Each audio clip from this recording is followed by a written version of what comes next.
नमस्कार प्रिय मित्रों, मैं आप सभी का एस्ट्रो फ्रेंड विजय तिवारी। मैं आज आपको बताऊंगा इस वीडियो के माध्यम से कि ऐसे नक्षत्र के जातक अक्सर परेशान रहते हैं। मतलब अथक प्रयास करने के बावजूद भी कभी भी उनकी आर्थिक, पारिवारिक और मानसिक स्थिति ठीक नहीं होती है।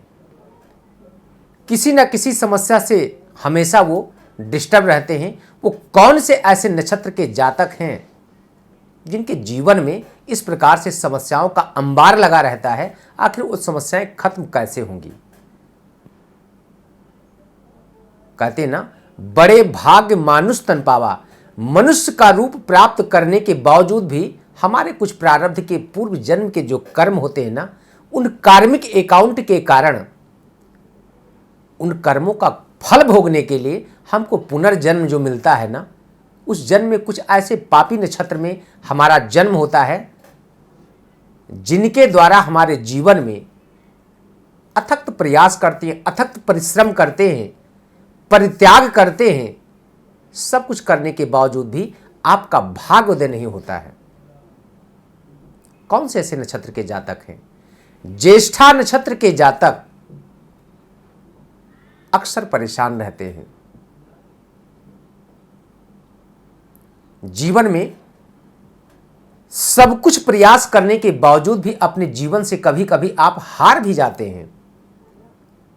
यहां तक कि जीने और मरने तक निर्णय लेने में सक्षम हो जाते। कई लोग गलत रास्ते भी अपना लेते, यानी सुसाइड भी कर लेते हैं। लेकिन अगर आप चाहें तो ऐसी परिस्थिति में, ऐसे स्थिति में अपने आप को संभाल सकते हैं। मैं नहीं कहता हूं कि आपकी समस्या जड़ से खत्म हो जाएगी, लेकिन अगर जिस नक्षत्र में आपका जन्म हुआ ना, उस नक्षत्र का जो स्वामी हो, जो ग्रह स्वामी हो, उस नक्षत्र के ग्रहों की शांति करना चाहिए। निश्चित है आपको लाभ मिलेगा। कई बार आपने अपने जीवन में देखा होगा, चीज हाथ में आई हुई आपके हाथ से दूर हो जाती है। हमने जिस पे भी विश्वास किया, विश्वासघात हो जाता है। हमने किसी को पैसे दे दिया, हमने किसी की मदद कर दिया, यानी कहते नेकी कर दरिया में डाल।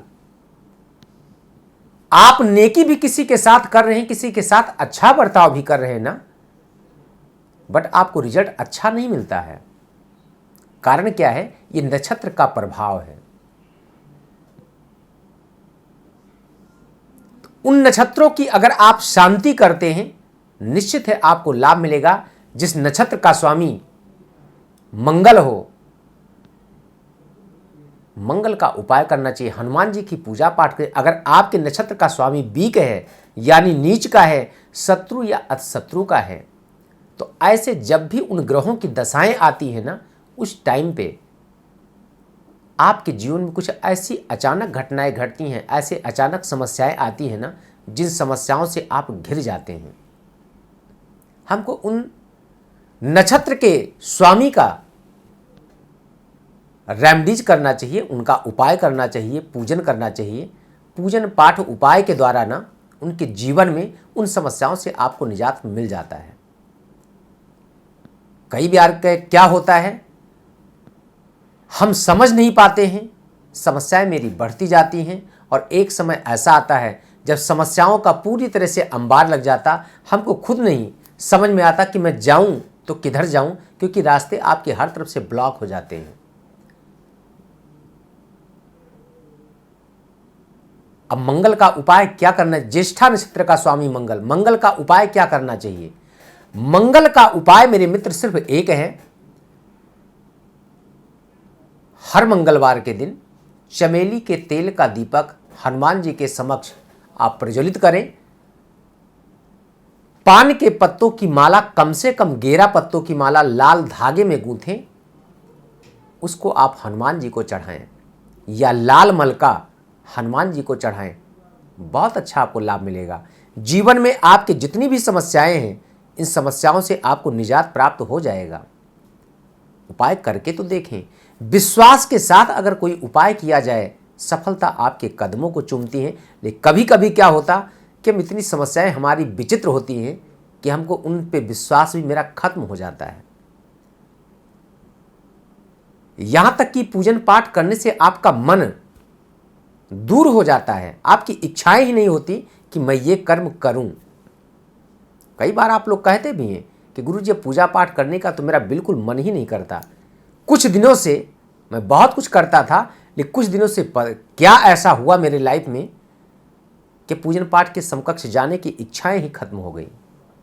विश्वास ही नहीं होता है कि मैं ये काम करूं। हमेशा हर वक्त ये ध्यान रखें कि जब आपका परमात्मा से आपकी दूरियां बढ़ने लगे तो आपको दूर नहीं होना चाहिए, उनके समकक्ष जाना चाहिए। दीपक को जब बुझना होता है ना, तो उसकी लौ बहुत धीमी हो जाती है, बहुत तेज होती है। और दीपक को जब प्रज्वलित करते हैं ना, तो जलते समय दीपक को देखेंगे तो लौ बहुत धीमा होता है और बुझते समय बहुत तेज होती है।